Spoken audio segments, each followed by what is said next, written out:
ጤና ይስጥልን ክቡራን ተመልካቾቻችን ከሐረሪ ቲቪ የሰዓቱን የአማርኛ ቋንቋ ዜናዎች ይዘን ቀርበናል። ዜናዎቹን እየመራው ነው ያያንቱ አመዳብራችሁ ቆይታ ማድረግ ይሆናል። በቅድሚያም ክልላዊ ዜናዎች የኮሪደር ልማት ስራ ለማቀፍ ቅርሶቻችንን ከአደጋ የታደገ የራስ ጸጋን በራስ አቅም መጠቀም እንደሚቻል ያሳየ ነው ሲሉ የሐረሪ ክልል ርዕሰ መስተዳድር አቶ ኦርዲን በድሪ ገለጹ።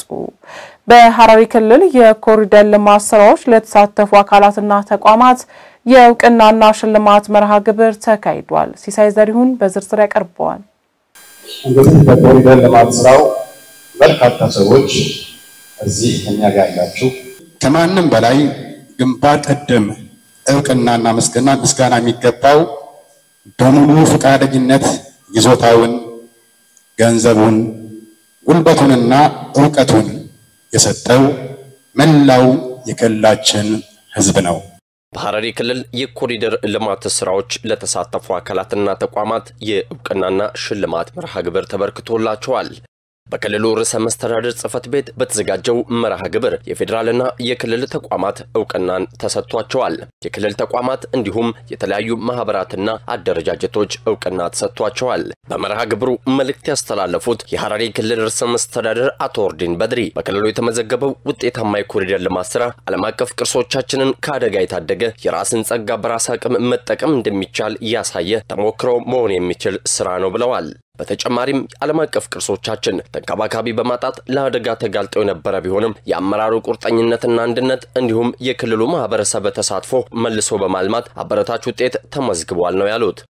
የዘመናት እድሜ ያስቆጠረው የሐረር ጀጎል ዓለም አቀፍ ቅርስም ተመልካችና ተንከባካቢ ማጣት ከቅርብ ዓመታት ወዲህ ለመፍረስና ለከፍተኛ የንጽህና መጓደል ተጋልጦ በዩኔስኮ የተሰጠውን ዓለም አቀፍ እውቅና ሳይቀር የመነጠቅ አደጋ አንዣቦበት ቆይቷል። ይሁን እንጂ ከሀገራዊ ለውጡ ማግስት የተሰጠው የቆዩ የልማት መቀዛቀዞችን፣ የፖለቲካ መጓተቶችን፣ መገፋፋቶችና ቁርሾዎችን በመደመር መርህ ከመሰረታቸው መንቀል የአመራር አንድነት፣ ውህደት፣ ቁርጠኝነትና የህዝብ ተሳትፎ ማጠናከር መጠነ ሰፊ የልማት ንቅናቄ ተከታትሏል። በተለይም እንደ ሀገር በጠቅላይ ሚኒስትር ዶክተር አብይ አህመድ የተጀመረው የኮሪደር ልማት ስራ አብዮትን በክልላችን በማቀጣጠል ለሌሎች ክልሎችና ከተሞች ተሞክሮ መሆን ችለናል ነው ያሉት። ክቡር ጠቅላይ ሚኒስትራችን ያወጁት የኮሪደር ልማት አብዮት በመቀበልና በመተግበር ዛሬ ቅርሶች አደጋ መከልበስ ብቻ ሳይሆን መላው ከተማችንና ክልላችን በአገር አቀፍ ደረጃ ተምሳሌት ለማድረግ ተችሏል። በኮሪደር ልማት ስራው የጀጎል ውስጥ ለውስጥ መንገዶችን ማልማትና የማስዋብ ስራ አካባቢያዊ ጸጋን በመጠቀም ወጪ ቆጣቢ በሆነ መልኩ መሰራቱ ለውጤታማነታችን አስተዋጽኦ የጎላ ነው ብለዋል። በዘርፉ የተመዘገቡ ስኬቶቻችን ባሻገር ለወጣቶች የሥራ ዕድልና የሥራ ባህል የተፈጠረበት እንዲሁም የጀጎል ቅርስን ከክልል አልፎ ለመላው ዓለም ሀብት መሆኑን ያሳየንበት ነው ሲሉም አንስተዋል። የጀጎል ቅርስ ዙሪያና የውስጥ ለውስጥ መንገዶች መልሶ ማልማትና ማስዋብ የተካሄደው አካባቢያዊ ዕውቀት ወጪ ቆጣቢ አሰራር በክልሉ የሚገኝ ድንጋይ በመጠቀም የቅርሱ ነባር ግንባታና ግብዓት ጋር በማጣጣም ነው። በተጨማሪም ለበርካታ ወጣቶች የሥራ ዕድልና አዲስ የሥራ ባህል መፍጠር የጀጎል ዓለም አቀፍ ቅርስን ከክልሉ አልፎ የመላው የኢትዮጵያና የዓለም ሕዝብ ሀብት መሆኑን ግንዛቤ ማስረጽ የተቻለበትም ነው። የውጤታማ ስራ ጅምር እንጂ መጨረሻ አይደለም ያሉት ርዕሰ መስተዳድሩ የበለጠ እንድንሰራ የሚያነሳሳና ለቀጣይ ስራችን ደግሞ ስንቅ መሆን የሚችል ነው ብለዋል። የበለጠ ለመስራት የበለጠ ለመትጋት የበለጠ ስለምንጠብቅ እንጂ ተሳካልን ጉዟችን አለቀ ለማለት እንዳልሆነ ለመግለጽ እወዳለሁ። ስለዚህ የኮሪደር ልማት ስራዎቻችን በሂደት ላይ ያሉ በርካታ ኮሪደሮች አሉ ገና ያላለቁ እነዛን በተሻለ ፍጥነት በተሻለ ጥራት ተጠራክለን እንድንጨርስ ለማስቻል እንጂ የኮሪደር ልማት ስራችን አልፏል ማለት እንዳልሆነ በጭማሪ ገንዘብ እየሰጠ ከዚህም ባሻገር በክልሉ በተካሄደው የኮሪደር ልማት ስራዎች በተለይም የክልሉን ህብረተሰብ ከማሳተፍ በዘለለ በልማቱ ምክንያት ይዞታቸውን ለለቀቁ አካላት ተገቢውን ካሳ የመስጠት ስራዎች መከናወናቸውን ርዕሰ መስተዳድሩ አንስተዋል። በኮሪደር ልማትና በሌሎችም ተያያዥ የልማት ፕሮጀክቶች ምክንያት ከይዞታቸው ወይንም ከመኖሪያ አካባቢያቸው የሚነሱ ባለይዞታዎችን ተገቢ ካሳና ምትክ ቦታ በመስጠት የህብረተሰቡን ቅሬታ ከማስቀረት ባለፈ መላውን ህዝብ በባለቤትነት ስሜት በስፋትና በንቃት ለማሳተፍ ተሞክሯል። አካባቢያዊ ጸጋዎችን በመለየትና በመጠቀም የቱሪስት መስህቦቻችንን እሴት በመጨመርና በማልማት ህዝቡን ተጠቃሚ ለማድረግ ይሰራል ያሉት ርዕሰ መስተዳድሩ በቀጣይም በከተማ የተጀመሩ የልማት ስራዎችን በማጠናከርና ከተማውን ከገጠሩ ክፍል በማስተሳሰር ሰፊ ስራዎች እንደሚሰሩም ጠቁመዋል። የኢትዮጵያን ብልጽግና እውን በማድረግ የዜጎችን ደህንነት ይበልጥ ለማረጋገጥ የባህር በርና የንግድ መስመሮችን መጠቀም የህልውና ጉዳይ ነው ሲሉ ርዕሰ መስተዳድር አቶ ኦርዲን በድሪ ገለጹ። ለሐረሪ ክልል ፖሊስ ኮሚሽን አመራሮችና አባላት ከጂኦስትራቴጂካዊ ኩስምና ወደ ታደሰ ቁመና በሚል ርዕስ በሀገራዊ ወቅታዊ ሁኔታ ላይ በዛሬው ዕለት ስልጠና መስጠት ተጀምሯል። ሄኖክ ግርማ ተጨማሪ ያለው ለሐረሪ ክልል ፖሊስ ኮሚሽን አመራሮችና አባላት ከጂኦስትራቴጂካዊ ኩስመና ወደ ታደሰ ቁመና በሚል መሪ ቃል በአገራዊ ወቅታዊ ሁኔታ ላይ በዛሬው ዕለት ስልጠና መሰጠት ተጀምሯል። ስልጠናውን ያስጀመሩት የሐረሪ ክልል ርዕሰ መስተዳድር አቶ ኦርዲን በድሪ መርሃ ግብሩ ላይ ባስተላለፉት መልእክት እንደገለጹት ኢትዮጵያ ያለችበት የጂኦግራፊ አቀማመጥ ለበርካታ ስኬቶች አቅም የሚሆን ነው። በተለይም ኢትዮጵያ የምትገኝበት መካከለኛው ምስራቅ ለደህንነት ፖለቲካዊና ኢኮኖሚያዊ እንቅስቃሴ ወሳኝ መሆኑን አክለዋል። ሆኖም ይህንን ለሀገር ብልጽግና ከመጠቀም አኳያ ጂኦፖለቲካ እየኮሰመነ የመጣበት ሁኔታ እንደነበር በማስታወስ ከለውጡ ወዲህ ግን የጂኦፖለቲካ ኩስመናውን ወደ ታደሰ ቁመና ለመቀየር እየተሰራ ነው ብለዋል። አሁን ላይ የቀይ ባህርና የአባይ ወንዝን ለሀገር ብልጽግና መጠቀም የትውልድ ቁልፍ አጀንዳ ሆኗል። የኢትዮጵያን ብልጽግና እውን ለማድረግ የዜጎች ደህንነትን ይበልጥ ለማረጋገጥ የባህር በርና የንግድ መስመሮችን መጠቀም የህልውና ጉዳይ ነው ሲሉም ገልጸዋል። ፍትሃዊ ባልሆነና ቅቡልነት በሌለው መልኩ አገራችን ከቀይ ባህር እንድትርቅ በማድረግ የባህር በር እንድናጣ ደባ ተሰርቷል። ከባህር በር በራቅን ቁጥር ለበርካታ ስጋቶችና አደጋዎች ተጋላጭ ያደርገናል። በመሆኑም እነዚህን ጸጋዎችን ህጋዊ በሆነ መንገድ ለመመለስ መስራት ይገባል ብለዋል። በክቡር ጠቅላይ ሚኒስትር ዶክተር አብይ አህመድ ሐሳብ አመንጭነት በመደመር እይታ ከተጀመሩ ተግባራት አንዱና ዋነኛው የሀገራችንን የጂኦ ስትራቴጂ ሁኔታን በማደስ አበረታች ውጤት እየተመዘገበ ነው። ሆኖም ኢትዮጵያ አንድነቷን አጽንታ ከቆመች አደጋ ውስጥ እንገባለን ብለው የሚያስቡ ባንዳዎችና ባዳዎች የባህር በር ለማግኘት የሚደረገውን ጥረት ለማደናቀፍ እየሰሩ ይገኛሉ ብለዋል። በመሆኑም ከፖሊስና የጸጥታ ተቋማት የሀገርን ሰላም ለማደፍረስ የሚንቀሳቀሱ ኃይሎችን ተልዕኮ በመረዳት መመከት ይጠበቃል ብለዋል። ፖሊስ ጊዜውን የዋጀ ዘመን ተሻጋሪ የህግ የበላይነትን የሚያረጋግጥ በህግ የሚመራ ብቁና ብቃት ያለው ሊሆን ይገባል ብለዋል። የጸጥታ ተቋማት የተሰጣቸውን ተልዕኮ ለመወጣት የሚያስችላቸውን ቁመና እንዲኖራቸው በሰው ኃይልና ግብዓት ይበልጥ እንዲደራጁ ይደረጋል ሲሉም ገልጸዋል። የክልሉ ፖሊስ ኮሚሽን ኮሚሽነር አህመድ አብዲ በበኩላቸው ፖሊስ ሰላምና ደህንነት እንዲከበር ከሀገርና ህዝብ የተሰጠውን ኃላፊነት ለመወጣት ማህበረሰቡን ከጎኑ በማሰለፍ እየተንቀሳቀሰ ይገኛል ማለታቸውን የሐረሪ ክልል መንግስት ኮሙኒኬሽን ጉዳዮች ጽህፈት ቤት ዘግቧል። በቀጣይ ማህበረሰቡን ከጎኑ በማሰለፍ የጀመራቸውን የጸጥታ ስራዎች አጠናክሮ የሚቀጥል ሲሆን ማህበረሰቡም ለጸጥታ ተቋማት ያለውን አጋርነት አጠናክሮ በመቀጠል የሀገራችንን ፈጣን እድገት ለማስቀጠል ከወትሮ በተለየ አካባቢውን ተደራጅቶ ሊጠብቅ እንደሚገባ መልእክታቸውን አስተላልፈዋል። የሐረሪ ክልል ብልጽግና ፓርቲ ወጣቶች ክንፍ አመራሮችና አባላት በክልሉ የተሰሩ የተለያዩ ልማት ስራዎችን ጎበኙ። በከተማው እየተተገበረ የሚገኘው የልማት ፕሮጀክቶች ጊዜንና ሀብትን በማያባክን መልኩ ቀልጣፋ አሰራርን የተከተሉ ናቸው ተብሏል። ናርዶስ ዳምጤ በዝርዝር ታቀርበዋለች። ህዝብና መንግስት እንደ አንድ ቃል ተናጋሪ እንደ አንድ ልብ መካሪ ከሆኑ በአጭር ጊዜ ውስጥ ታምር መስራት እንደሚቻል ሐረር ከተማ ምስክር ናት። ሀገራዊ ለውጡ የፈጠረውን ምቹ ሁኔታ በመጠቀም የተፈጥሮን ጸጋ አሟልቶ ሁሉንም አቅሞች አስተባብሮ በመረባረብ ከጥልቅ ጉስቁልና የወጣችው ሐረር ከተማ በአጭር ጊዜ ውስጥ የቱሪስቶች ተወዳጅነቷን አሳድጋለች። በዳበረ የሥራ ባህል ቀን ከሌሊት በትጋትና በቅንጅት የሚደረገው ርብርብ ሐረር ከተማ ተምሳሌታዊት ከተማ እንድትሆን አስችሏታል።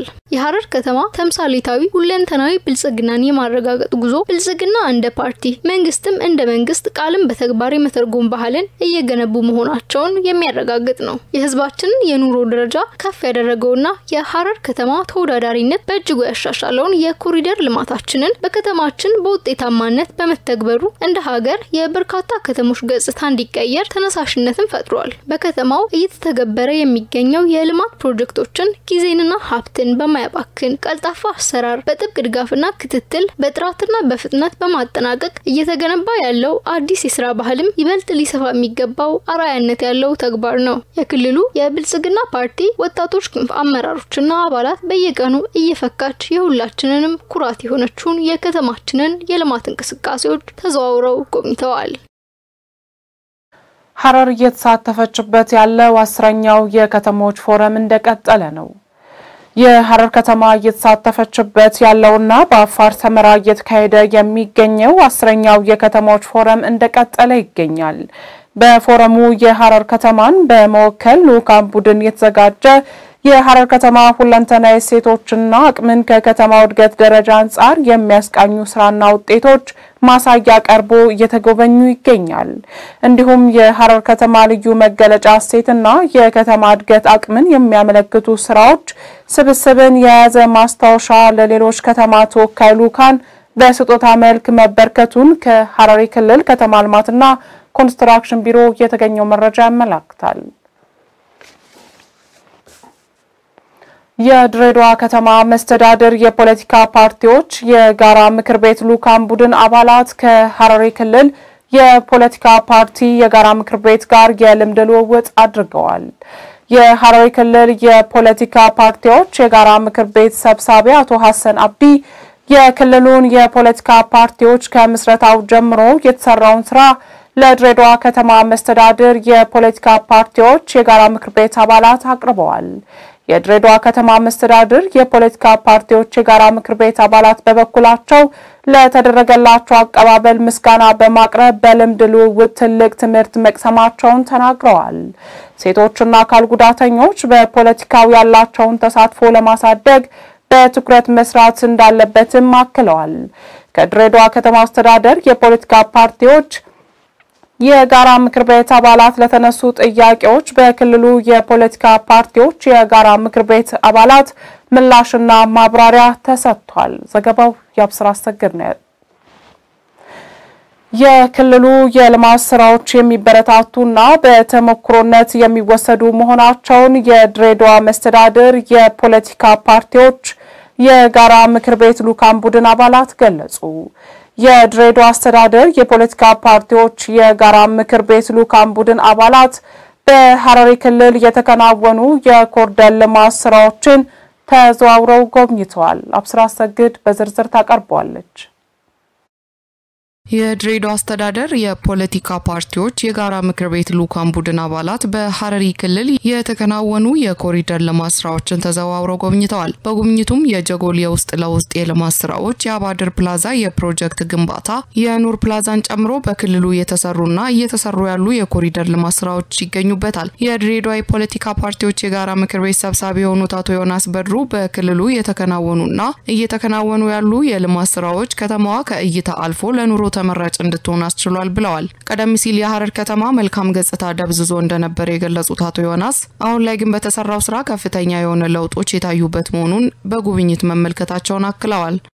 ክልሉ እየሰራ ያለውን የዚህ የኮሪደር ልማት ወይንም ከተማዋን የማዘመን ስራዎች ለዓለማጋነን እጅግ በጣም የሚያስደስት ሆኖ ነው ያየሁት። ሐረርን አቃታለሁ ከዚህ በፊት እዚህ አብረው አደግ ጓደኞች አሉኝ ይመጣ ነበር ቢያንስ ትምህርት ቤት ሲዘጋ ብዙ ጊዜ እዚህ መተን ቫኬሽን ሁሉ እንቆይ ነበር። ይሄን አካባቢ አሁን ያለንበትን አካባቢ በደንብ አውቀዋለሁ ጀጎል ውስጥ ለውስጥ እኛ እንደ ጨዋታ ያያረግን እንሄድ ነበርና ያ በከፍተኛ ለሰው ልጅ ሁለንተናዊ ነገር ትንሽ የሚያሰጋ የነበረ ሁኔታ ተቀይሮ በማየቴ እጅግ በጣም ነው የተደነቅኩት። የቆራውትን ትልቅ ስራ እየተሰራ እንዳለ ለማየት እንኳንም መተን ይህንን የከተማ ለውጥ እንቅስቃሴ አየነ የሚል ነገር እንኳንም ቡድኑንም ይዤ መጣሁ የሚል ከፍተኛ ኩራት ነው የተሰማኝ። የልማት ስራዎቹ በጥንቃቄ የተሰሩ መሆናቸውን በማየቴና በቦታው በመገኘቴ ትልቅ ደስታ ይሰማኛል ሲሉም ተናግረዋል። እውነት ነው ለውጥ አለ። እዚህና አካባቢ እናቀዋለን። በጣም ከፍተኛ ቆሻሻ የነበረበት የእሳት አደጋ ብዙ ጊዜ ተነስቶ እናቃለን። ድሬዳዋ ብንሆንም ሀረር ላይ የሚነሱ እሳቶች እምቅ ያለ አኗኗር ሁኔታ ስለነበረ አንዲት ቦታ የምትነሳ እሳት ሰፊ ቦታ ታወድም እንደነበረ ነው የምናውቀው። አሁን ዲ ጽድት ብሎ ሰውም ሰፋ ያለ እንቅስቃሴ የሚያደርግበት ሁኔታ በማየታችን እጅግ በጣም ደስ ብሎናልና ተቀራርቦ መስራት ለሀገር ይጠቅማል ለህዝቡም ይጠቅማል ብዬ አስባለሁ። የድሬዳዋ ከተማ መስተዳደር የፖለቲካ ፓርቲዎች የጋራ ምክር ቤት አባላት በበኩላቸው ክልሉ ለልማት ልዩ ትኩረት መስጠቱን ማሳያ የሚሆኑ በርካታ ውጤታማ ስራዎች ማየታቸውን ገልጸዋል። በጉብኝታችን ሀረር ከተማ ለኑሮ ምቹና ውብ ስፍራ መሆኗንም አይተናል ሲሉ ተናግረዋል። በጣም ደስ የሚል እይታ ነው የታየኝ። ሀረር ላይ እንደው ድሬዳዋ ላይ ያልታየኝ እይታዎች እዚህ ታይተውኛል በበለጠ ማለት ነው። እኔ እንጃ ብቻ ደስ የሚል ስራ ላይ ናችሁ። እንደው ቢቀጥል ከዚህም በላይ ቢሆን ሀረር መጥቼ ያላቀም በነገራችን ላይ እኔ ከአዲስ አበባ በላይ ሁሉ ሆነብኛለች በራሴ ማለት ነው። ቃል የለኝም በእውነቱ እጅግ ምርጥ ነው እጅግ ውብ ነው። እንትኑን ድባቡን ብቻ ሳይሆን እዚህ ጋር ቆመሽ ወደ ላይ ስታይ የሚሰማው ነገር ልነግርሽ አልችልም። ቀደም እዛ ጋር ቆሜ ከኮሪደሩ ልማት በስተጀርባ ወደ ላይ ሳይ በቃ ያሉት አረንጓዴ ነገሮች እስከነ ቸርቹ በቃ እስከነ ህብር ነው ራሱ እና ምርጥ ነው ይበል የሚያሰኝ ቆንጆ ነው። ቀደም ሲል ታይቶ የማይታወቅ ብልጽግና ፓርቲ ለተፎካካሪ ፓርቲዎች የጋራ መድረክ በመክፈት እና ለአካል ጉዳተኞች እድል ያመቻቸ መሆኑ የሚበረታታ ተግባር ስለመሆኑም ተናግረዋል። ይሄ መንግስት በጣም ነው ማመሰገን በእውነት ለምን ብትይ እኔ እንደ አካል ጉዳተኝነቴ ከዚህ በፊት ላይ ያልደረሱኝ እድሎች አሉ። አካል ጉዳተኝነቴን ጨምሮ ሴትነት ሲደመርበት ደግሞ ይጎላል በጣምና አካታች ነው መመረጥ እችላለሁ። ከስር ያሉትን ህብረተሰቦችን ማንቃት እችላለሁ።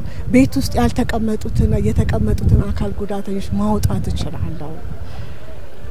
ሴት አካል ጉዳተኛ በመሆኔ በዚህ መንግስት ተፎካካሪ አድርጎ እዚህ ላይ በመድረሴ ለነግርሽ አልችልም። ይሄን መንግስት በጣም ማመሰገን በጣም በጉብኝት መርሃ ግብሩ የድሬዳዋ አስተዳደር የፖለቲካ ፓርቲዎች የጋራ ምክር ቤት አባላትም ተሳትፈዋል።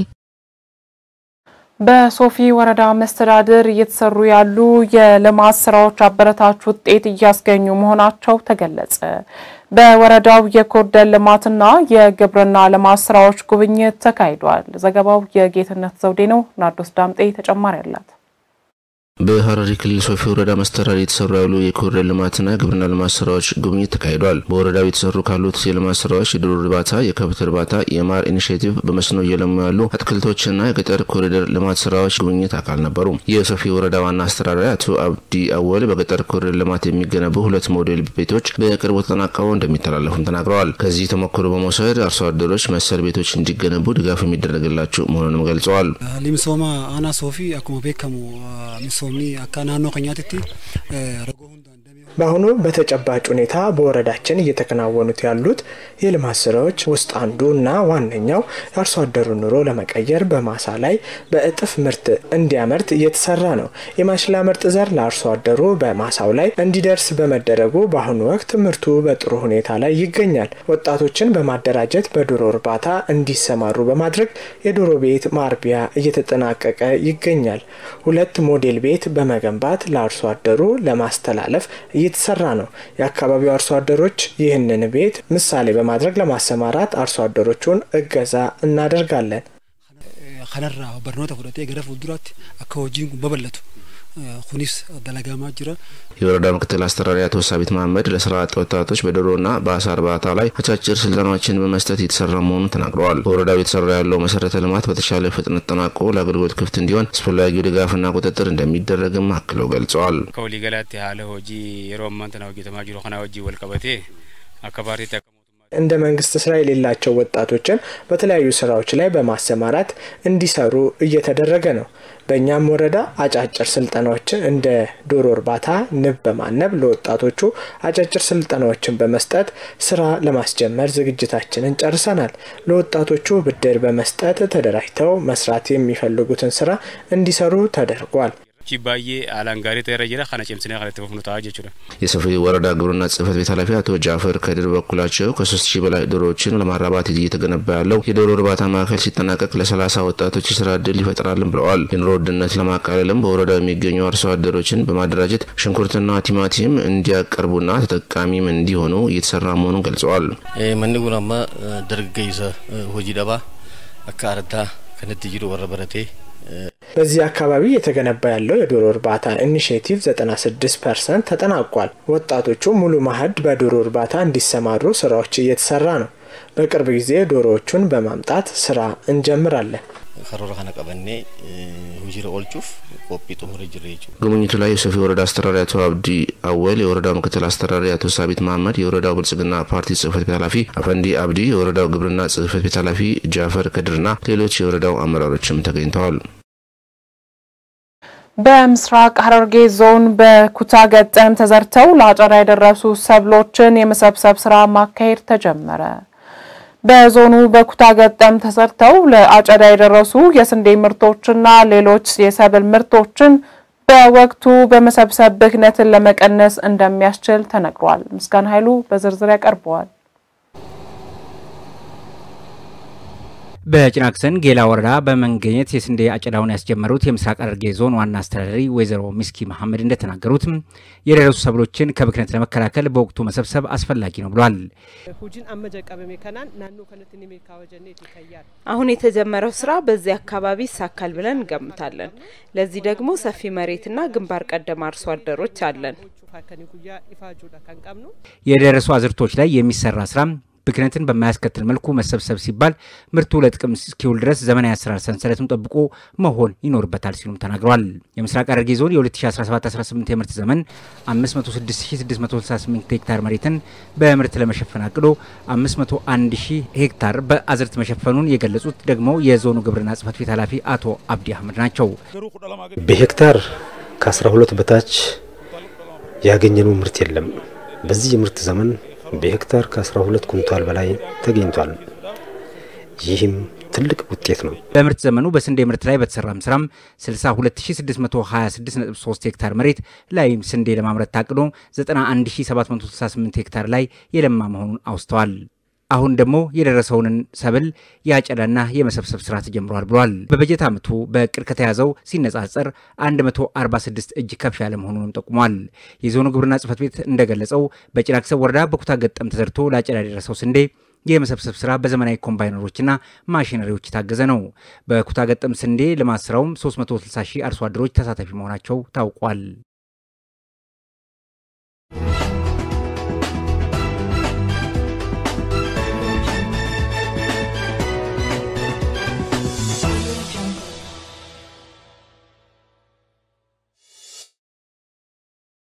ክቡራን ተመልካቾቻችን ከሐረሪ ቲቪ ዜናዎቻችን ወደ እናንተ መድረሳቸውን እንደቀጠሉ ናቸው። ወደ ሀገር አቀፍ ዘገባዎች ስናልፍ ፍትሃዊ የሀብት ክፍፍልን ለማረጋገጥ የህግ ማዕቀፎችን ማሻሻልና አሰራሮችን የመዘርጋት ተግባራት እየተከናወኑ መሆኑን የፌዴሬሽን ምክር ቤት ገለጸ። በሌላ ዜና የማርበርግ ቫይረስን በአጭር ጊዜ ለመቆጣጠር ከሚመለከታቸው አካላት ጋር በቅንጅት እየተሰራ ነው ሲሉ የጤና ሚኒስትር ዶክተር መቅደስ ዳባ አስታወቁ። እነዚህንና መሰል ሀገር አቀፍ ዘገባዎችን ሌንሽ መልስ በተከታይነት ታቀርባለች። ፍትሃዊ የሀብት ክፍፍልን ለማረጋገጥ የህግ ማዕቀፎችን የማሻሻልና አሰራሮችን የመዘርጋት ተግባራት የተከናወኑ መሆኑን የፌዴሬሽን ምክር ቤት ገልጿል። ምክር ቤቱ በበየነ መንግስታት ግንኙነት ላይ ያተኮረ ውይይት ከፌዴራልና ክልሎች የስራ ኃላፊዎች ጋር በአዳማ ከተማ ያካሄደ ይገኛል። በውይይት መድረኩ ላይ የፌዴሬሽን ምክር ቤት አፈ ጉባኤ አገኘው ተሻገር እንዳመላከቱት ፍትሃዊ የሀብት ክፍፍል እውን እንዲሆን ምክር ቤቱ የተለያዩ የህግ ማዕቀፎችን በማሻሻልና አሰራሮችን የመዘርጋት ስራ ያከናወነ ነው። በተለይ የፌዴራልና የክልሎች የጋራ ገቢ አስተዳደርና ክፍፍል ቀመር፣ ጥቅል ድጎማና ውስን ዓላማ ያላቸው የበጀት ህጎች፣ አዋጅና ደንቦችን የማሻሻል አሰራሮች የተዘረጉ ነው ብለዋል። ይህም የህዝቦች ማህበራዊና ኢኮኖሚያዊ ተጠቃሚነትን እውን እንዲሆን የሚያስችል ቁልፍ ተግባር መሆኑን ተናግረዋል። ባለፉት ተከታታይ 5 ዓመታት በጋራ ገቢ ክፍፍል፣ ጥልቅ ድጎማና ውስን ዓላማ ባላቸው የበጀት ክፍፍል ላይ ህዝቡ ፍትሃዊ ተጠቃሚ እንዲሆን ሲሰራ መቆየቱንም አስታውሰዋል።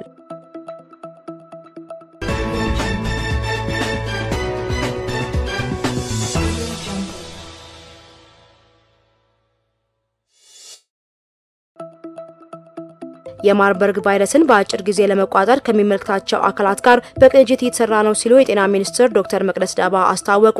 ሚኒስትሯ በሰጡት መግለጫ የማርበርግ ቫይረስ በሽታ ታማሚ ከተረጋገጠበት ቀን ጀምሮ እስካሁን በበሽታው ለተጠረጠሩ 17 ሰዎች የላቦራቶሪ ምርመራ ተደርጓል። ከዚህ ውስጥም 3ቱ የማርበርግ ቫይረስ እንደተገኘባቸውና ህይወታቸው እንዳለፈ መረጋገጡን ነው የገለጹት። እስካሁን 6 ሰዎች የማርበርግ ቫይረስ በሽታ ምልክቶች አሳይተው ህይወታቸው ያለፈ ሲሆን የበሽታው ምልክቶች ካሳዩ ሰዎች ጋር ንክኪ የነበራቸው 129 ሰዎች ተለይተው ክትትል የተደረገባቸው ይገኛል ብለዋል። እንደ ሀገር በሽታውን ለመመርመር የሚያስችል የላቦራቶሪ አቅም በመገንባት በአሁኑ ወቅት በኢትዮጵያ የህብረተሰብ ጤና ኢንስቲትዩት ውስጥ በራስ አቅም ምርመራዎች እየተከናወኑ ነው ብለዋል።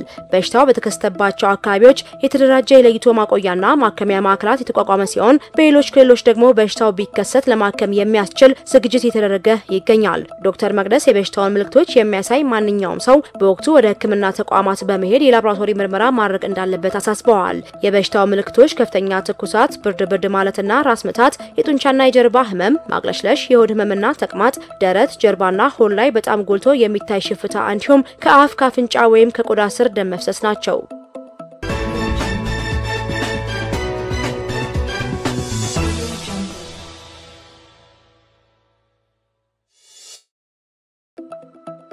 በሰባተኛው ጠቅላላ ምርጫ የሚወዳደሩ የፖለቲካ ፓርቲዎች የእጩ ምዝገባ ከዛሬ ጀምሮ እንደሚካሄድ የኢትዮጵያ ብሔራዊ ምርጫ ቦርድ አስታውቋል። የግል እጩዎች ምዝገባ የሚጀመርበት ጊዜ በቀጣይ ይፋ እንደሚሆንም ጠቁመዋል። ምዝገባውን ለማከናወን የሚያስችሉ አስፈላጊ መረጃዎችን በማሟላት ከህዳር 8 እስከ ህዳር 23 ቀን 2018 ዓ.ም ባለው ጊዜ ውስጥ በቦርዱ ዋና መስሪያ ቤትና ከዚህ ቀደም ፓርቲው ለቦርዱ ባሳወቀው ወይም ባሳወቃት ወኪል አማካኝነት በአካል በመገኘት ሰነዱን እንዲያቀርቡ አሳስበዋል። በስድስተኛው ጠቅላላ ምርጫ የተወዳደሩ ፖለቲካ ፓርቲዎች ለውድድር የተጠቀሙባቸውን መወዳደሪያ ምልክቶችን ለሰባተኛው ጠቅላላ ምርጫ የመጠቀም ቀዳሚ መብት እንዳላቸው ቦርዱ ገልጿል። ፖለቲካ ፓርቲዎች የህጉን መስፈርት የተከተለ የራሳቸውን የመወዳደሪያ ምልክት ማቅረብ እንደሚችሉና በአማራጭነት ቦርዱ ጋር በአካል በመቅረብ ቦርዱ ከሚያቀርበው የመወዳደሪያ ምልክት ዝርዝር ውስጥ መምረጥ እንደሚችሉም አመልክተዋል። የግል እጩዎች ምዝገባ ቦርዱ በገለጸው መተግበሪያ እንደሚከናወንና የሚጀመርበትን ጊዜ በተመለከተ ቦርዱ በቀጣይ ይፋ እንደሚያደርግ አስታውቋል።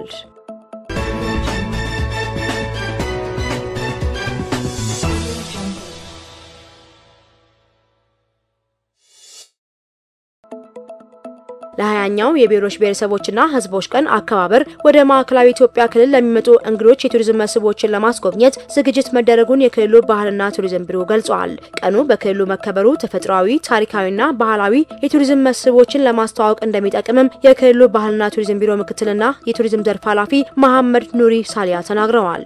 በዚህም መሰረት እንግዶች ሲመጡ በቀላሉ እንዲጎበኟቸው ዋና ዋና የቱሪዝም መስህቦች ተለይተው በቂ ዝግጅት መደረጉን አረጋግጠዋል።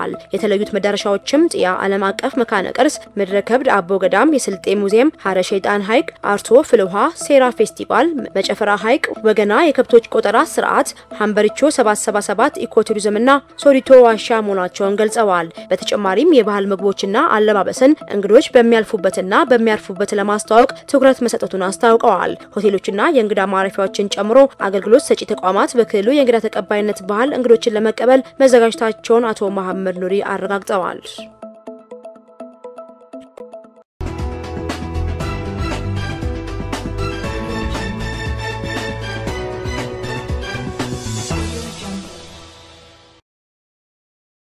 ወደ ዓለም አቀፍ ዘገባዎች ስናልፍ በኮንጎ ዲሞክራቲክ ሪፐብሊክ የመዳብ ማዕድን ማውጫ አካባቢ ድልድይ ተደርምሶ ቢያንስ 32 ሰዎች ሞቱ።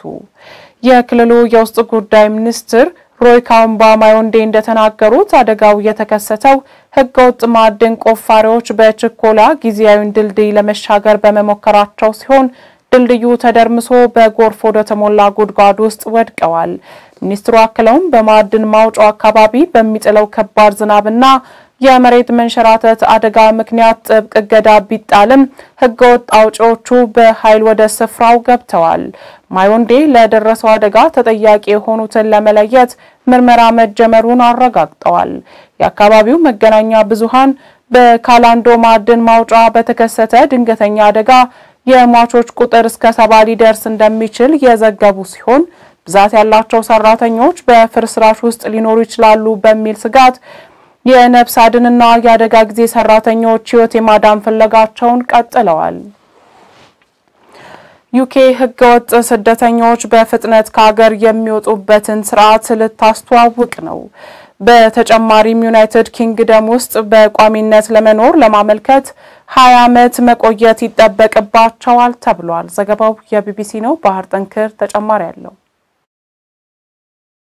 የዩናይትድ ኪንግደም የጥገኝነት ስርዓት ላይ ከፍተኛ ለውጦች የማድረግ እቅድ ያላቸው የሀገር ውስጥ ሚኒስትሯ ሻባን ማህሙድ ወደ ሀገሪቱ የሚገቡ ህገወጥ ስደተኞችን በፍጥነት ወደ መጡበት መመለስ የሚያስችል እቅድ ሊያስተዋውቁ መሆኑን ተናግረዋል። ሚኒስትሯ ዛሬ ለህዝብ እንደራሴዎች በሚያቀርቡበት መግለጫ ላይ ህገወጥ ስደተኞች ከሀገር እንደሚወጡ ከመደረጉ በፊት በተደጋጋሚ ይግባኝ የሚሉበት መንገድ የሚያበቃበትን እቅድ ይፋ ያደርጋሉ ተብሎ ይጠበቃል። ከሰብአዊ መብቶች ጋርም የተያያዙ ህጎች ማሻሻያዎችን በተመሳሳይ ሁኔታ ያቀርባሉ። የጥገኝነት ጥያቄዎች ተቀባይነት ያገኘው የስደተኞች የመኖሪያ ፍቃድ የሚሰጣቸው በጊዜያዊነት ብቻ እንደሚሆን የተገለጸ ሲሆን የመጡበት ሀገር ደህንነቱ የተጠበቀ ነው ተብሎ ከታመነ ነው እንደሚመለሱ የተነገረው። በተጨማሪም ዩናይትድ ኪንግደም ውስጥም በቋሚነት ለመኖር ለማመልከት 20 ዓመታት መቆየት ይጠበቅባቸዋል ተብሏል። ማህሙድ የአንጎላ፣ ናሚቢያና ዲሞክራቲክ ሪፐብሊክ ኮንጎ መንግስታት የሚባረሩ ስደተኞችን መቀበልን በተመለከተ ከዩናይትድ ኪንግደም ጋር ያላቸውን ግንኙነት እንዲያሻሽሉ ማሳስበዋል። ከነዚህ አፍሪካውያን ሀገራትን ይህንን ማስተካከያ የሚያደርጉ ከሆነም ለዜጎቻቸው ወደ ዩናይትድ ኪንግደም የሚገባ ቪዛ መስጠት እንደሚያቆሙ ማስጠንቀቂያ ይሰጣል ተብሎ ይጠበቃል። ማህሙድ ለኔ ይህ የሞራል ተልእኮ ነው፣ ምክንያቱም ህገወጥ ስደት ሀገራችንን ሲለያያት እያየው ነው፣ ማህበረሰቦችን እየከፋፈለ ነው ሲሉም እሁድ ዕለት ለቢቢሲ ተናግረዋል። ለዚህ ሀሳብም ድጋፋቸውን የገለጹት በምክር ቤቱ የወግ አጥባቂ ፓርቲ ትይዩ አገር ውስጥ ሚኒስቴር ክሪስ ፊሊፕ የጥገኝነት ጥያቄያቸው ተቀባይነት ያላገኙ ስደተኞች በአንድ ሳምንት ውስጥ ከሀገር እንዲወጡ በመጠየቅ እቅዱን ይበልጥ አጠናክረዋል። እቅዱ በተወሰኑ የሌበር ፓርቲ እንደራሴዎች ትችት ያስተናገደ ሲሆን አንድ ምክር ቤቱ አባልም መንግስታት በስደተኛነት ላይ ሙሉ በሙሉ በተሳሳተ አቅጣጫ እየተጓዙ ይገኛሉ ሲሉ አስተያየታቸውን ሰጥተዋል። ክቡራን ተመልካቾቻችን ከሐረሪ ቲቪ ለሰዓቱ ያዝነው የአማርኛ ቋንቋ ዜናዎቻችን የተከታተላችሁትን ይመስል ነበር። ከቀሪ የሐረሪ ቲቪ መሰናዶዎች ጋር መልካም ቆይታ